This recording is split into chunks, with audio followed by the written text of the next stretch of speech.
नमस्कार, मैं हूं सिकता देओ। कांग्रेस नेता राहुल गांधी भारत जोड़ो न्याय यात्रा पर निकले हैं, लेकिन पार्टी को जोड़ने में कामयाब होते दिखते नहीं हैं। अब खबर आ रही है कि कमलनाथ नाराज हैं। छिंदवाड़ा से दिल्ली आ गए हैं। उनके साथ उनके बेटे और कांग्रेस सांसद नकुलनाथ भी हैं। उन्होंने कहा है कि विकास की नई यात्रा वो शुरू करेंगे। मैंने छिंदवाड़ा को अपनी जवानी समर्पित कर दी है। फिर दिल्ली पहुंचकर कमलनाथ ने कहा, जो भी होगा आप लोगों को पहले बताया जाएगा। इस बीच छिंदवाड़ा में नकुलनाथ ने भी अपनी बात रखी है। जो प्यार छिंदवाड़ा की जनता ने कमलनाथ को दिया, वही प्यार आप मुझे आगामी लोकसभा चुनाव में देंगे। कौन सी विकास की नई यात्रा की बात कर रहे हैं कमलनाथ, ये तो वही बताएंगे, लेकिन वो नाराज बताए जा रहे हैं। हालांकि कांग्रेस नेताओं को उम्मीद है कि वो पार्टी में बने रहेंगे। जीतू पटवारी कह रहे हैं कि ये सारी खबरें निराधार हैं, सपने में भी ये नहीं सोच सकते। वहीं दिग्विजय सिंह ने कहा है कि बीजेपी में उनके जाने की उम्मीद नहीं है। कमलनाथ कांग्रेस कभी नहीं छोड़ेंगे। वहीं कांग्रेस के सूत्र बता रहे हैं कि सब कुछ तो उन्हें दिया गया है। केंद्र में मंत्री, सीएम, प्रदेश अध्यक्ष तक बनाया गया। इस बार राज्यसभा में जो गए वो भी उनके करीबी हैं। कमलनाथ क्या फैसला लेंगे ये तो बाद में पता चलने वाला है, लेकिन कांग्रेस के कई दिग्गज लगातार पार्टी छोड़ते जा रहे हैं। कांग्रेस की सरकार में जो नाम वरिष्ठ मंत्री हुआ करते थे, वो पाला कब के बदल चुके हैं। महाराष्ट्र से लेकर उत्तर प्रदेश, बिहार, हर जगह कांग्रेस को झटका लगा है। नामों की लंबी लिस्ट है, कुछ हम बताते हैं। अशोक चव्हाण, बाबा सिद्दीकी, मिलिंद देवड़ा, गुलाम नबी आजाद, कपिल सिब्बल, अश्विनी कुमार, सुनील जाखड़, ज्योतिरादित्य सिंधिया, आरपीएन सिंह, जितिन प्रसाद, ये तमाम नेता कांग्रेस के बाहर हैं इस वक्त। वैसे मजबूरी तो इंडिया गठबंधन की भी है, उस पर भी बात करेंगे, लेकिन बड़े सवाल आज मुकाबला में। कमलनाथ कौन सी विकास की नई यात्रा शुरू करने जा रहे हैं? क्यों लगातार कांग्रेस छोड़कर जा रहे हैं नेता?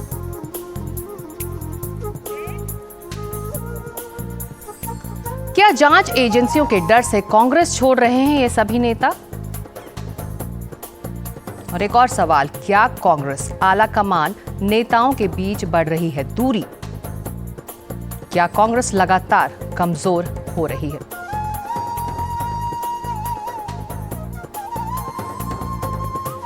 और सीधे इस वक्त चलते हैं अपडेट्स के लिए हमारे दो सहयोगियों के पास, प्रशांत और अनुराग द्वारी। सबसे पहला सवाल प्रशांत, तो आपसे, कमलनाथ नकुलनाथ दिल्ली में हैं, आगे वो क्या करने वाले हैं, इसकी क्या खबर लग रही है? देखिए सिकता, यही सबसे बड़ा सवाल है। लेकिन जब से वो दिल्ली आए हैं और जब से आज दिन में ये खबर आई कि नकुलनाथ ने अपने एक्स प्रोफाइल से जो कांग्रेस शब्द है वो हटा दिया है, तब से ये अटकल चर्चा और तेज़ हो गई है। और जब दिल्ली आए हैं कमलनाथ, तो ये माना जा रहा है कि वो अगले कुछ दिनों में बीजेपी के आला नेताओं से संभवतः उनकी मुलाकात होगी। और जो बीजेपी में शामिल होने के पहले जो मोडालिटीज़ तय होनी है, जो जिन बिंदुओं पर चर्चा होनी है, उन सभी पर दोनों पक्षों के बीच बातचीत होगी। और तब जाकर अगर ये बात बनती है तो कमलनाथ अपने पुत्र नकुलनाथ के साथ, या एक चर्चा ये भी है कि शायद केवल नकुलनाथ पार्टी ज्वाइन करें, कमलनाथ नहीं करें। जो भी फैसला होगा इन बैठकों के बाद होगा। और 2 या 3 मार्च के आसपास राहुल गांधी की जो भारत जोड़ो न्याय यात्रा है वो मध्य प्रदेश में प्रवेश करेगी। तो ये कहा जा रहा है कि उसी के कुछ दिनों पहले कमलनाथ और नकुलनाथ संभवतः भारतीय जनता पार्टी ज्वाइन कर सकते हैं। लेकिन जो भी है, कांग्रेस सूत्रों का भी ये कहना है कि उनकी नाराज़गी है, उन कई चीज़ों को लेकर उनकी शिकायतें हैं, लेकिन कई नेता उनसे संपर्क में हैं, उनसे संपर्क साधा गया है, उनको मनाने की भी कोशिश की जा रही है। और उनका ये कहना है कांग्रेस के सूत्रों का कि अभी तक कमलनाथ की ओर से इस्तीफे की पेशकश नहीं हुई है। तो अभी तक फिलहाल यही अपडेट है सिकता, लेकिन कमलनाथ के अगले कदम का इंतजार है। जी बिल्कुल, सभी को इंतजार है। लेकिन अनुराग, ये तो बताइए, किस बात से नाराज होकर वो मध्य प्रदेश छोड़कर दिल्ली पहुंच गए हैं? कांग्रेस के तो सूत्र कह रहे हैं सब कुछ तो उनको दिया, फिर क्या परेशानी हो गई? लेकिन सिकता, इसमें कोई अबूझ पहेली भी नहीं है। वाकई 9 दफ़े सांसद वो या उनके परिवार से लोग रहे, पूर्व मुख्यमंत्री रह चुके हैं, बेटा उनका सांसद है वहाँ से, तो ऐसे में इससे आगे और क्या, केंद्र में मंत्री रह चुके हैं, तो ये बात तो सही है। राज्यसभा को लेकर जो बात आ रही है, वहाँ पर भी जो उनके करीबी हैं अशोक सिंह, पूरा नाम उनका अशोक सिंह यादव, कमलनाथ के बिल्कुल दाहिने हाथ यहाँ मध्य प्रदेश की राजनीति में माने जाते हैं। 4 दफ़े वो लोकसभा चुनाव हार गए हैं और उसके बावजूद उनको राज्यसभा भेजा गया। तो ये दिखने में या समझने में तो नहीं आता कि किस बात पे नाराज़गी है, ये बेहतर कमलनाथ जी बता पाएंगे। लेकिन राजनीति में अगर संकेतों को पढ़ने की कला है तो काफ़ी सारे संकेत, जिसके बारे में आपने भी चर्चा की कि जो ट्विटर से बायो से उन्होंने अपना, नकुल नाथ ने अपना कांग्रेस लिखा वो हटा लिया है। और देखिए, जो आपने शुरुआत की जैसे अशोक चौहान के बारे में, तो चूंकि मैंने अभी महाराष्ट्र में 10-15 साल रिपोर्टिंग की है, तो अशोक चौहान के बारे में भी कहा जाता था कांग्रेस नहीं छोड़ेंगे, छोड़ गए। दिग्विजय सिंह का बयान आपने सुनाया, तो जब सरकार गिरने वाली थी और हम उनसे पूछने जाते थे, वो कहते थे कि सरकार नहीं गिरेगी, ये बिल्कुल कोरी बकवास है, ऐसी खबर में बिल्कुल सच्चाई नहीं है, सरकार गिर गई। तो बहुत सारी ऐसी बातें हैं जिसमें जब तक चीज़ें हो नहीं जाती हैं किंतु परंतु चलता रहता है। और राजनीति है, आखिरी वक्त पे भी कुछ भी बदल सकता है। तो इस्तीफा दिया नहीं दिया ये तो कांग्रेस या कांग्रेस आला कमान ही बताएगा या इस बारे में स्पष्ट करेगा। लेकिन जहाँ तक उनके नाराज़ होने की खबर है, तो उसमें कम से कम सामने तो कुछ नहीं दिखता कि कोई ऐसी वजह हो तात्कालिक जिसकी वजह से बहुत नाराज़ हो। जी बिल्कुल, और इस सस्पेंस से सबसे ज़्यादा परेशानी कांग्रेस को इस वक्त जाहिर तौर पर हो रही होगी। शुक्रिया इस अपडेट के लिए प्रशांत और अनुराग, आप दोनों का। और मुकाबला को आगे बढ़ाएंगे हमारे साथ एक बेहद खास पैनल जो इस वक्त हमारे साथ मौजूद है। अनुराग वर्मा, वरिष्ठ पत्रकार, विनोद शर्मा, पॉलिटिकल एनालिस्ट, सैयद रुमन हाशमी, वरिष्ठ पत्रकार, राशिद किदवई, वरिष्ठ पत्रकार, सिद्धार्थ यादव, प्रवक्ता हैं बीजेपी के, तहसीन पूनावाला, पॉलिटिकल एनालिस्ट। और हमारे शुरुआत में हम सबसे पहले आप सभी को 1 मिनट का वक्त देंगे अपनी बात रखने के लिए। तो सवाल यही है, क्या कमल थामेंगे कमलनाथ और नकुलनाथ? शुरुआत तहसीन पूनावाला आपसे, आपके पास 1 मिनट का वक्त है। आप तो कमलनाथ जी को करीब से जानते हैं।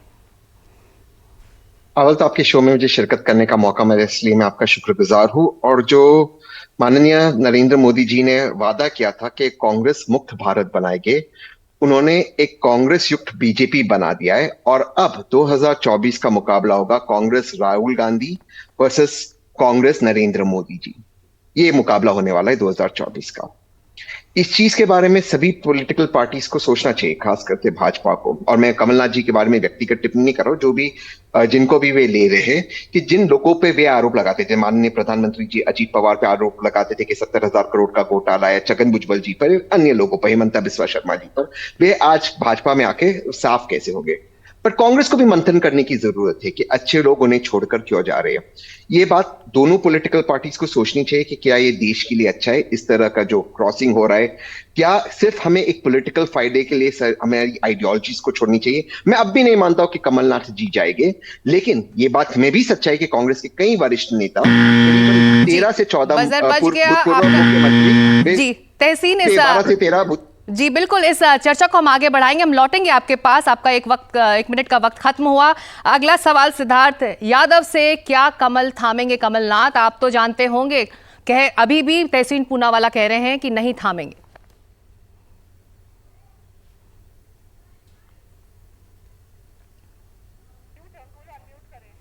सिद्धार्थ, अगर आपने आपको आप अनम्यूट कर सकें, आपकी आवाज नहीं आ रही है। मेरी आवाज आप तक आ रही है? जी जी कहे। जी, मैं कह रहा था कि ये बात तो कांग्रेस पार्टी के सोचने के लिए है कि कौन उनको छोड़ करके जा रहा है और कौन नहीं छोड़ जा रहा, और ये हमारे सोचने का विषय नहीं है। पर आज अगर कांग्रेस पार्टी एक नैरेटिव ऐसा बनाना चाहे और वो ये पेश करे कि शायद सरकार होने के कारण या फिर एजेंसियों का डर होने के कारण या फिर जो यहाँ पे आते हैं वो साफ हो जाते हैं, इस प्रकार की अगर वो बात करें तो वो अपने इतिहास को भूल जाते हैं। अगर इतिहास में देखा जाए तो कांग्रेस के तो कितने वर्टिकल डिविजन्स हुए, 1923 से लेकर के 2022 तक लगभग 66 बार कांग्रेस के वर्टिकल डिविजन्स हुए। भारतीय जनता पार्टी तो कभी सत्ता में नहीं थी, पर ये जो घमंड और अहंकार है एक परिवार का, इस पार्टी को चलाने वाले शीर्ष परिवार का, कहीं ना कहीं जो ड्यू क्रेडिट नहीं मिल पाता उनके लोगों को, उसी का कारण है कि इतने लोग अलग हुए। जब ममता बनर्जी अलग हुई थी हम तो नहीं थे, गुलाम नबी आजाद भारतीय जनता पार्टी में तो शामिल नहीं हो पाए, अगर वाईएसआर कांग्रेस बनी तो हमारे कारण तो नहीं बनी थी। ऐसे अनेक एग्जाम्पल हैं। चौधरी चरण सिंह ने भी अगर कांग्रेस छोटी थी तो हम उस समय नहीं थे। पर कांग्रेस पार्टी अपने अंदर आत्मविश्लेषण ना करके अपने पार्टी के एक परिवार जो घमंडिया ऐसे फैसले लेती है जिसके कारण पार्टी के अंदर नेताओं के अंदर ये मन में आता है। सवाल का जवाब इसमें नहीं मिला मुझे, आपसे मैं फिर पूछूंगी आगे के दौर में। विनोद शर्मा, क्या कमल थामेंगे कमलनाथ? क्या दोबारा बोलिए? क्या कमल थामेंगे कमलनाथ? अब ये तो कमलनाथ ही बता सकते हैं। देखिए, बात यह है कि कमलनाथ बहुत पुराने नेता है कांग्रेस पार्टी के, संजय गांधी के जमाने के नेता हैं। इंदिरा उनको अपना तीसरा बेटा बताती थी, तो उनके लिए धर्म संकट तो होगा छोड़ने से पहले। लेकिन यह भी सच्चाई है कि उनके रिश्ते राहुल के साथ बहुत सुंदर रिश्ते नहीं है, क्योंकि 2019 में जब वर्किंग कमेटी की मीटिंग हुई थी जिसमें कि राहुल गांधी ने रिजाइन किया था, उस दौरान कुछ तीखी प्रतिक्रियाएं हुई उनकी तरफ से और कमलनाथ की तरफ से, जब राहुल गांधी ने एक टिप्पणी की 3 नेताओं के खिलाफ कि उन्होंने अपने बेटों के लिए ज्यादा काम किया और पार्टी के लिए कम इलेक्शन में। देखिए, बात यह है कि गलती दोनों तरफ की है। कमलनाथ जी इस बात से निजात नहीं पा सकते कि जो उनको मांगा उन्होंने, पार्टी ने उनको दिया।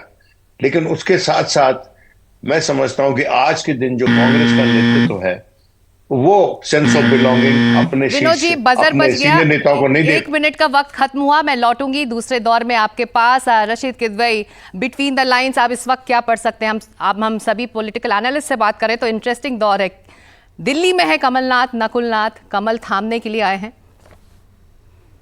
जी सिकता, इसमें कोई दो राय नहीं है। मुझे थोड़ा सा अटपटा लगा जब आपने कहा कि क्या शब्द के ऊपर मुझे थोड़ी सी आपत्ति है। देखिए, वो जो कोई राजनीतिक दल का नेता मन बना लेता है तो वो तमाम चीजें करता है। अब क्या का प्रश्न तो सिद्धार्थ की पार्टी से कि क्या वो कमलनाथ जी को लेंगे, जिनके बारे में उन्होंने करप्शन नाथ कहा, जिन्होंने 1984 के दंगों की तथाकथित उसमें उनके शामिल होने की बात करी थी। तमाम पूरा एक लंबी चार्जशीट जो थी, जो भाजपा ने तैयार की थी।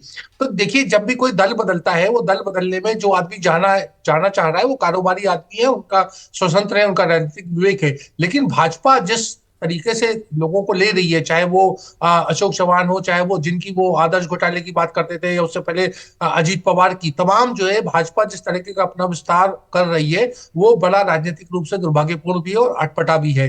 जहां तक कमलनाथ की बात है, देखिए उनका हमेशा से तय, वो सत्ता के से बाहर नहीं रह सकते। और अब कांग्रेस, उनको अंदाजा हो गया है कि कांग्रेस जो है उन्हें सत्ता का सुख नहीं दे सकती, तो वो उन्होंने अपना रास्ता चुन लिया है। ये सिर्फ समय की बात है, अगले 10 घंटे 12 घंटे। फिर मैं कहूंगा आखिरी बात, ये सब सिद्धार्थ की पार्टी के ऊपर है। रशीद जी, बजर बज गया। आप कह रहे हैं कि वक्त है, बस कुछ ही वक्त में सब कुछ सामने होगा, सारे पन्ने खुल जाएंगे।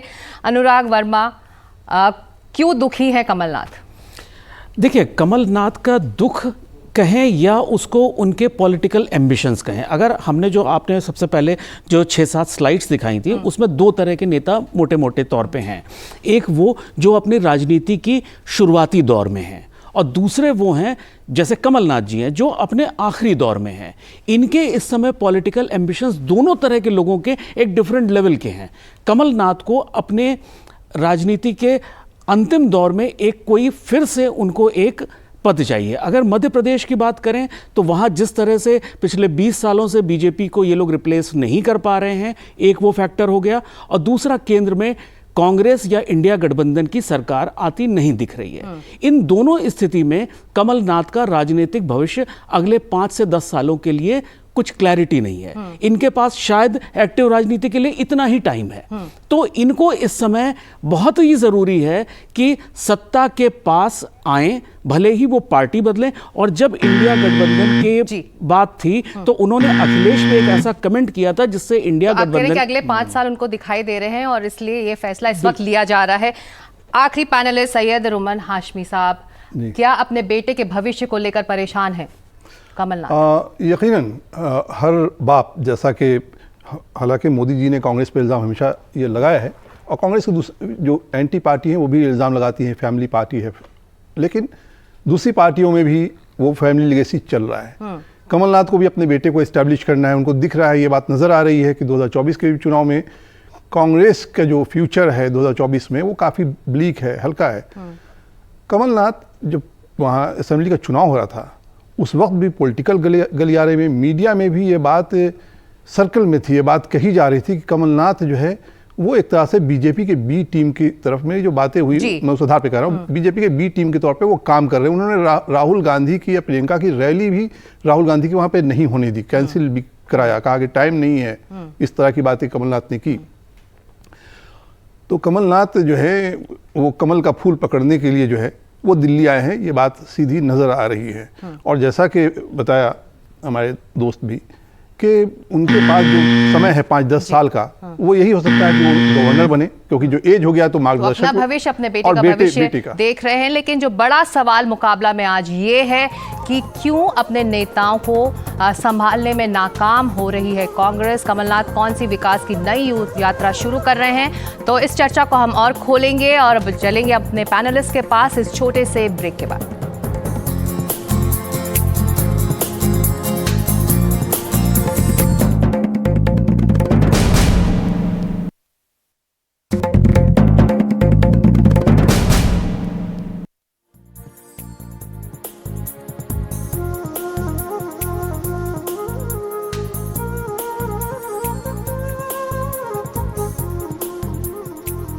मुकाबला में आज चर्चा, क्या कमलनाथ और उनके बेटे नकुलनाथ बीजेपी का दामन थाम रहे हैं? वो इस वक्त दिल्ली में हैं, उनके आगे के कदम क्या हो सकते हैं? साथ ही ये भी बड़ा सवाल कि कांग्रेस क्यों अपने नेताओं को संभाल नहीं पा रही, सब साथ छोड़कर क्यों जा रहे हैं? हमारे साथ एक खास पैनल, चर्चा को आगे बढ़ाते हैं। आप तहसीन पूनावाला, कांग्रेस के एक नेता हैं सज्जन वर्मा, उन्होंने आपसे कुछ देर पहले आज शाम को जब एक खबर सामने आई तो उन्होंने कहा कि इस तरह के फैसले लेने के आधार होता है मान, अपमान या फिर स्वाभिमान। तो क्यों कांग्रेस लीडरशिप इन मुद्दों को एक तरह से हैंडल नहीं कर पा रही है नेताओं की? नहीं, बहुत सारे फैक्टर्स है जिसकी वजह से लोग छोड़ते एक पॉलिटिकल पार्टी, एक राजनीतिक दल, खास करके जब उनका एक बरसों से उसके साथ एक नाता रहता है। कुछ बिल्कुल जैसे राशिद जी ने कहा कि कुछ पर्सनल एम्बिशंस होते हैं, या जैसे हमारे अन्य पैनलिस्ट ने कहा, कुछ उनको लगता है कि उनको वो स्पेस या फ्यूचर ग्रोथ नहीं मिलता है। एक लीनियर रीजन नहीं होती। जैसे अगर आप तेलंगाना में देखें तो तेलंगाना में वहां पर कांग्रेस एक बहुत मजबूत पार्टी है, तो टीआरएस और बीआरएस, जो अब बीआरएस हो गए, उसके सारे जो विधायक है, एक्स विधायक है, वो छोड़कर कांग्रेस के अंदर आ रहे हैं। तो कुछ पावर को अट्रैक्टेड होते, अलग अलग वजह होती। इसका मतलब ये नहीं है कि लोगों को मंथन नहीं करना चाहिए और कांग्रेस को आत्मचिंता नहीं करनी चाहिए। एक आंकड़ा मैं आपके दर्शकों को बताना चाहता हूं, क्योंकि मैं कांग्रेस का एक समर्थक हूं, मैंने हमेशा कांग्रेस को वोट दिया है। करीबन 12 से 13 पूर्व मुख्यमंत्री कांग्रेस पार्टी छोड़कर भाजपा या भाजपा सहयोगी दलों में गए हैं। तो इसका मतलब ये है कि अगर वे उनको कांग्रेस ने मुख्यमंत्री बनाया, उसके बावजूद वो इस पार्टी को छोड़ते, तो कम से कम कांग्रेस को इस चीज की चिंता करनी चाहिए। लेकिन इसी के साथ रूलिंग पार्टीज को ये सोचना चाहिए कि लगातार शेड्यूल 10 का हम जो उल्लंघन कर रहे हैं, इसके अलावा पार्टीज को तोड़ रहे, जो पॉलिटिकल माइट हो रहा है, जो आइडियोलॉजी का कॉम्प्रोमाइज हो रहा है, क्या उससे देश का भला होगा या नुकसान होगा? मुझे लगता है इससे देश का नुकसान होगा। भाजपा जरूर भाजपा को लगता होगा चुनाव जीतेगी, भाजपा को लगता होगा 320 सीटें पार करेगी, लेकिन आप तो कांग्रेस के करीब हैं, क्यों नहीं राय आप कांग्रेस के नेताओं को भी समझाते हैं, कांग्रेस लीडरशिप को क्यों नहीं समझाते हैं? बिल्कुल समझाता हूं। मैं तो ये भी कहता हूं, मैं ओपनली कहता हूं, मैं तो अगर मान लो एनडीटीवी जैसे एक अच्छे संस्था को कोई छोड़कर जाएगा, तो आप सोचोगे क्यों छोड़कर गया, कहाँ गया? तो ठीक है, उस हिसाब से पॉलिटिकल पार्टीज को भी सोचना चाहिए, लेकिन भाजपा को भी इस बात पर सोचना चाहिए कि जिस व्यक्ति को आपने कल तक मान लो करप्शन नाट बुलाया या आदर्श घोटाले में ए फॉर आदर्श कहते थे। आपको मैं महाराष्ट्र के एक उदाहरण से अपनी बात समाप्त कर दूं। देवेंद्र फडणवीस अपने चुनाव में कहते थे 2014 में ABC, ए फॉर आदर्श के अशोक चव्हाण, बी फॉर बारामती के Ajit Pawar, C for Chhagan Bhujbal of Maharashtra Sadan scam.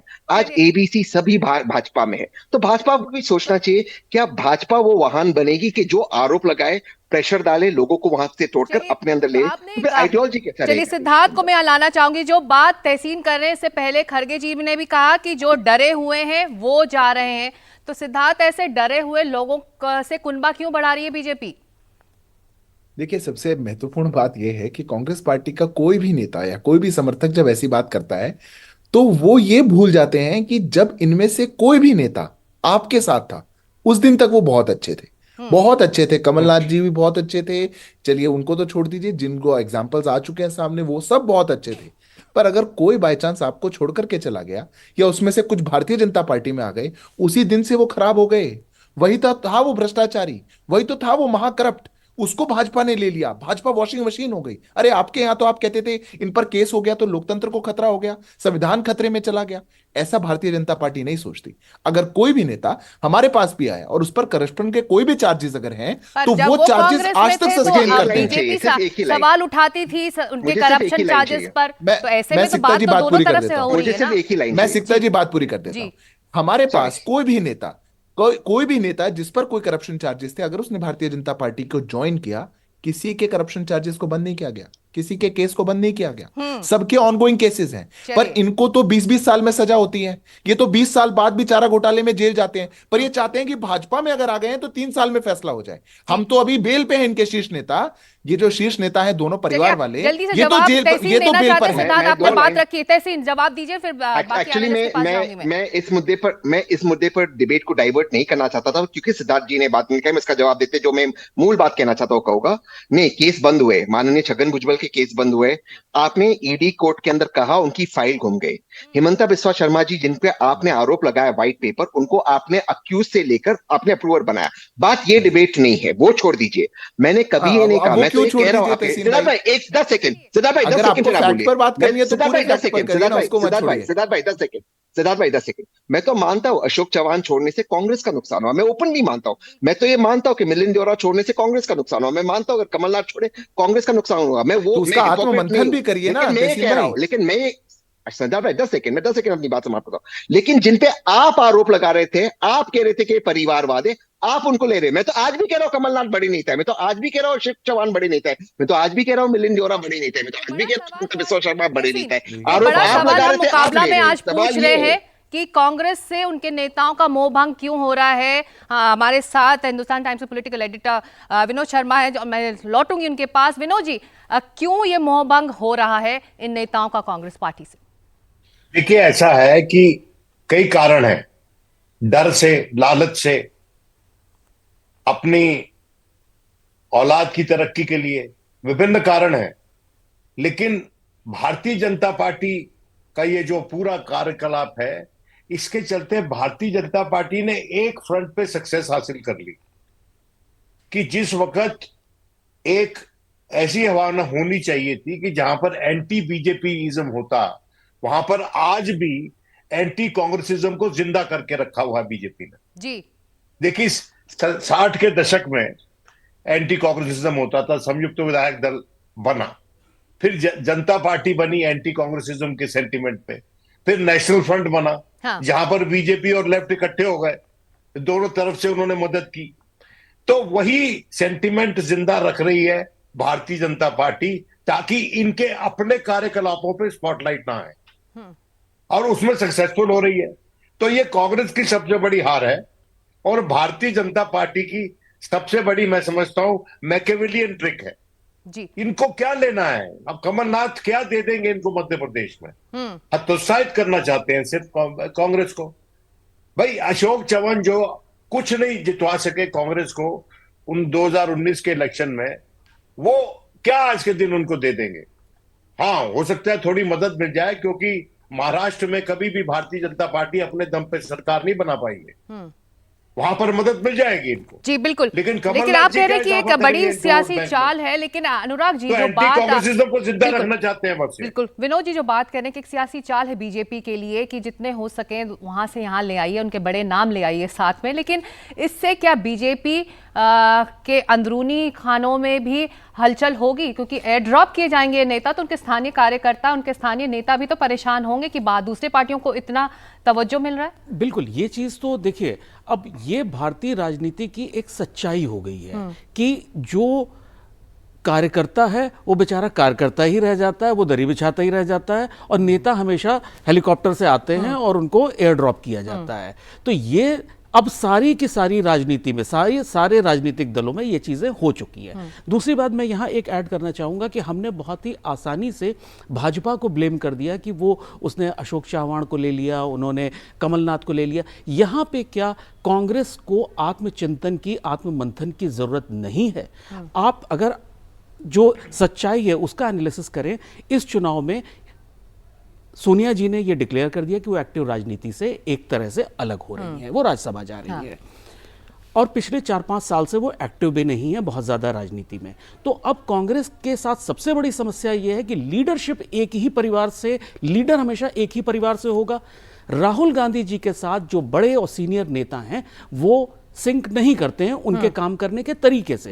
Rahul Gandhi ji ने विदेशी यूनिवर्सिटी से नए एक नेताओं की जो एक नए पौध को अपने आसपास उन्होंने रखा, जिससे ये लोग सिंक नहीं करते हैं। तो इनके लिए आने वाला समय कांग्रेस में बहुत अच्छा समय नहीं है, ये लोग अपने आप ही हाशिए पे चले जाएंगे। और दूसरी चीज, तहसीन भाई ने अभी एक बात बोली कि वो कांग्रेस पार्टी में भी जाके बताते हैं। मेरा एक छोटा सा सवाल है जो मैं सुनता आता हूं, क्या तहसीन जी ने कभी जाके राहुल गांधी जी को यह बताया कि जो सीनियर नेता हैं उनके साथ काम करने की स्टाइल क्या होनी चाहिए, वो पालन नहीं हो रहा है, जिसकी वजह से लोग छोड़ के जा रहे हैं। पर ये सीनियर नेताओं ने, रशीद किदवई, आप ग्रुप 23 बनाया, उसके बाद तमाम ये एग्जिट्स हुए, जब मिलिंद देवरा और बाकी नेता छोड़ के जा रहे थे तब ये भी चर्चा आम रही कि जब नेता छोड़ के जा रहे हैं तो आत्मचिंतन, आत्ममंथन का वक्त है, लेकिन वो अपनी यात्रा में लगे हुए हैं, उसी पर काम कर रहे हैं। तो ऐसे में क्या लीडरशिप इंटरेस्टेड नहीं है इन नेताओं की बात सुनने के लिए, उनको ऑडियंस देने के लिए? जी चिंता, आपने बिल्कुल सही फरमाया। देखिए, सबसे बड़ी समस्या कांग्रेस में इस समय कोई भी सेंस ऑफ ओनरशिप नहीं है। कांग्रेस पार्टी किसकी है, उसका कर्ता धर्ता कौन है? अधिकृत रूप से मल्लिकार्जुन खड़गे कांग्रेस के अध्यक्ष हैं, लेकिन तमाम फैसलों के लिए, निर्णय के लिए वो गांधी परिवार के सदस्य हैं। तो इसलिए जो निर्णय होता है, राहुल गांधी को लगता है कि तो खड़गे साहब की बात है, खड़गे साहब को लगता है कि राहुल गांधी को पॉलिटिकल मैनेजमेंट करना चाहिए या सोनिया गांधी को करना चाहिए। तो इसमें सब वो, जिसे हिंदी में कहते हैं, चूचू का मुरब्बा बना हुआ है। कांग्रेस अपना आत्मचिंतन, आत्म अवलोकन नहीं कर रही है। मैं बड़ा सुनना चाह रहा था कि काश तहसीन ये कहते कि 2018 का जब चुनाव हुआ था और जब ज्योतिरादित्य सिंधिया को मुख्यमंत्री बनाने की बात हुई थी, और उस समय राहुल गांधी ने, जो कांग्रेस के अध्यक्ष थे, उन्होंने जो कांग्रेस में गुड़ा भाग करके उन्होंने कमलनाथ को बनाया, तो वो कहते हैं कि साहब ये राहुल गांधी ने उस समय सैद्धांतिक रूप से गलत किया। जो अशोक चौहान, अब अशोक गहलोत को राजस्थान में बनाया था, मध्य प्रदेश में कमलनाथ को बनाया था, वो फैसला गलत था। कांग्रेस ये सब अपनी गलतियां मानने को तैयार नहीं है। कांग्रेस को सीधा एक सेंस ऑफ इंटाइटलमेंट से कहती है कि हमने इनको ये दिया, हमने उनको। अरे वो अपने बूते पे जीता था कमलनाथ, जो चुनाव जीतते थे, 9 बार लोकसभा के चुनाव जीते, विषम परिस्थितियों में जीते, अपने बूते पे जीते। कोई मुख्यमंत्री बनता है अपने बूते पे। आप अगर ये सेंस ऑफ इंटाइटलमेंट होता है कि आपको हमने बनाया, और इसी वजह से मोदी, नरेंद्र मोदी जी और भाजपा जो है वो पनप रही है। कांग्रेस ये कहना चाह रही कि हमने तो उनको खुश रखा था, उनकी सब बात मानी थी, और क्यों नाराज हो गए वो कांग्रेस को भी नहीं समझ में आ रहा। तहसीन, आपको समझ में आ रहा है? इसके पहले मैं रशीद जी को एक बात बता दूं।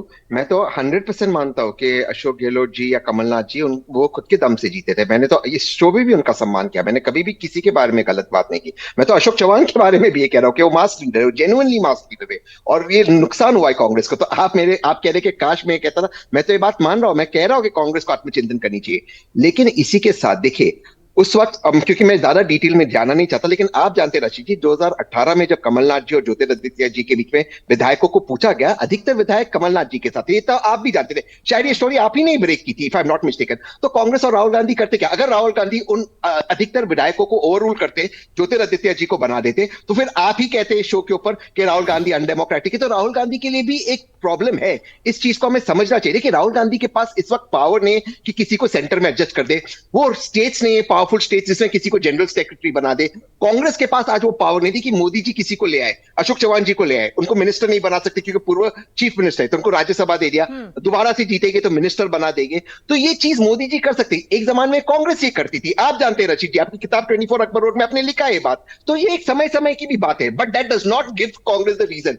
कांग्रेस को फिर भी आत्मचिंतन करनी चाहिए कि इतने बड़े लीडर कमलनाथ जी जैसे अगर गए तो, या मिलिंद देवरा जैसे, अशोक चौहान जैसे, गुलाम नबी आजाद जैसे लीडर क्यों छोड़कर जा रहे? ऑफ कोर्स कांग्रेस को सोचना चाहिए, और उन्हें कैसा रिटेन करे, कांग्रेस का फर्ज है, कर्तव्य है, क्योंकि कांग्रेस का एक अच्छा ऑपोजिशन होना या गवर्नेंस में होना इस देश के लिए बेहद जरूरी है।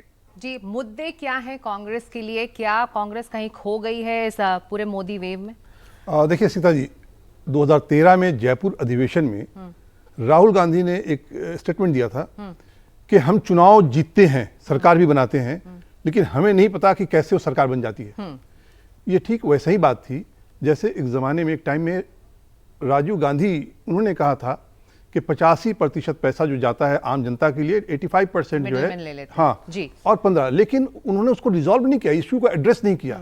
राहुल गांधी ने 2013 में जो ये स्टेटमेंट दिया कि हम चुनाव जो है जीत जाते हैं, लेकिन नहीं मालूम कि कैसे जीतते हैं, पता नहीं, ये कोई बेवकूफ़ाना बयान नहीं था, वो सच्चाई बता रहे थे, लेकिन इशू को एड्रेस नहीं कर रहे। आज प्रधानमंत्री नरेंद्र मोदी एक कल्ट पॉलिटिकल फिगर हो गए हैं ग्लोबली भी, उनके मुकाबले राहुल का इमेज कमजोर है।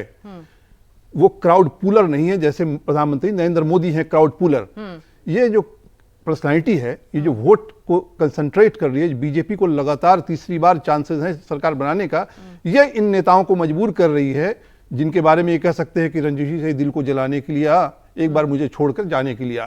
तो ये जो सत्ता में रहने का पॉलिटिकल कॉरिडोर का जो इनका मजा है, ये देख रहे हैं कि हम बीजेपी में अगर रहेंगे तो कहीं ना कहीं हम पावर में रहेंगे। राहुल गांधी के साथ पावर में रहने का कोई चांस बनता नहीं है, इसलिए जा रहे हैं। राहुल गांधी के जो यात्रा है ईस्ट से लेकर वेस्ट तक 6,500 किलोमीटर की यात्रा, ये यही है कि वो पब्लिक मासेस जो 18 इयर्स से यंग जो वोटर क्लास है जो आ रहा है उसको एड्रेस करें। जब वो उसको गोलबंद करेंगे तो आप देखेंगे कि दूसरे पॉलिटिकल पार्टी से भी लीडर उनको ज्वाइन करेंगे। जी बिल्कुल। तो हम इस चर्चा के आखिरी दौर में पहुंच चुके हैं। कुछ तो मजबूरियां हैं, ऐसे ही कोई बेवफा नहीं होता। तो इस बेवफाई की वजह आप सभी से एक एक या दो दो शब्दों में, रशीद किदवई आपसे, बेवफाई की वजह।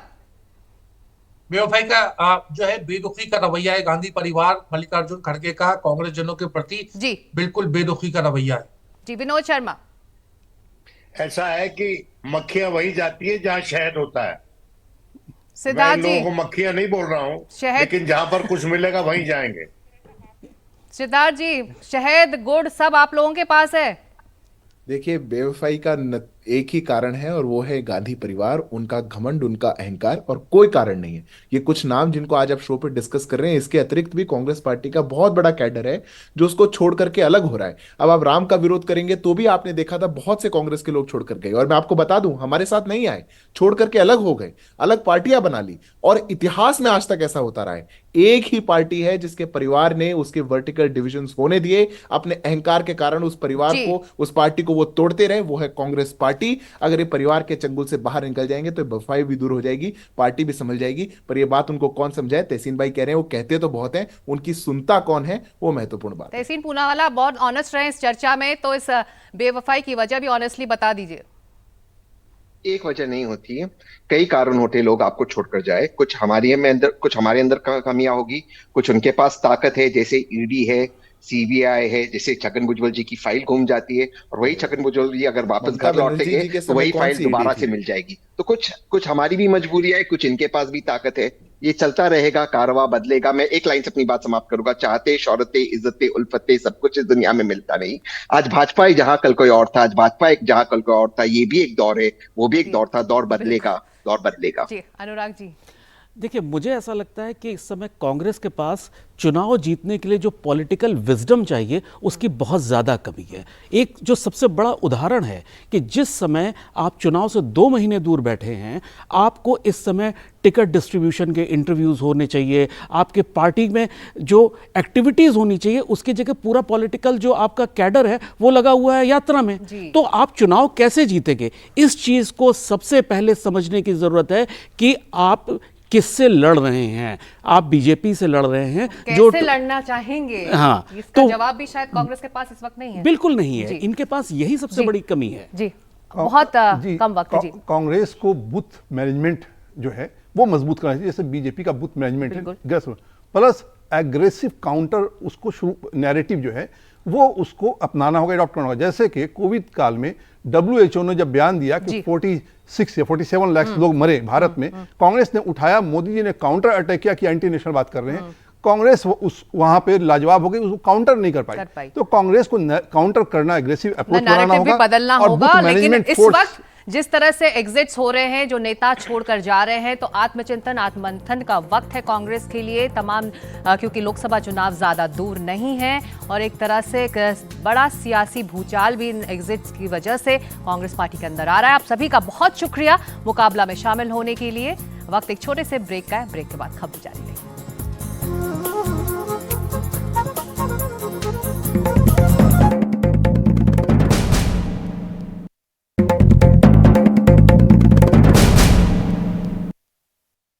कांग्रेस पार्टी का कोई भी नेता या कोई भी समर्थक जब ऐसी बात करता है तो वो ये भूल जाते हैं कि जब इनमें से कोई भी नेता आपके साथ था उस दिन तक वो बहुत अच्छे थे, बहुत अच्छे थे। कमलनाथ जी भी बहुत अच्छे थे, चलिए उनको तो छोड़ दीजिए, जिनको एग्जाम्पल्स आ चुके हैं सामने वो सब बहुत अच्छे थे।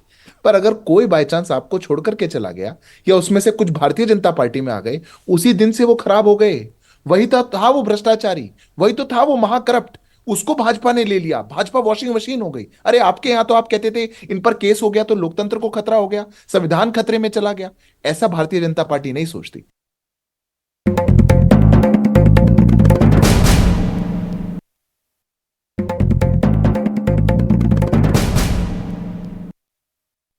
एक आंकड़ा मैं आपके दर्शकों को बताना चाहता हूं, क्योंकि मैं कांग्रेस का एक समर्थक हूं, मैंने हमेशा कांग्रेस को वोट दिया है। करीबन 12 से 13 पूर्व मुख्यमंत्री कांग्रेस पार्टी छोड़कर भाजपा या भाजपा सहयोगी दलों में गए हैं। तो इसका मतलब ये है कि अगर वे उनको कांग्रेस ने मुख्यमंत्री बनाया, उसके बावजूद वो इस पार्टी को छोड़ते, तो कम से कम कांग्रेस को इस चीज की चिंता करनी चाहिए। लेकिन इसी के साथ रूलिंग पार्टीज को ये सोचना चाहिए कि लगातार शेड्यूल 10 का हम जो उल्लंघन कर रहे हैं, इसके अलावा पार्टीज को तोड़ रहे, जो पॉलिटिकल माइट हो रहा है, जो आइडियोलॉजी का कॉम्प्रोमाइज हो रहा है, क्या उससे देश का भला होगा या नुकसान होगा? मुझे लगता है इससे देश का नुकसान होगा।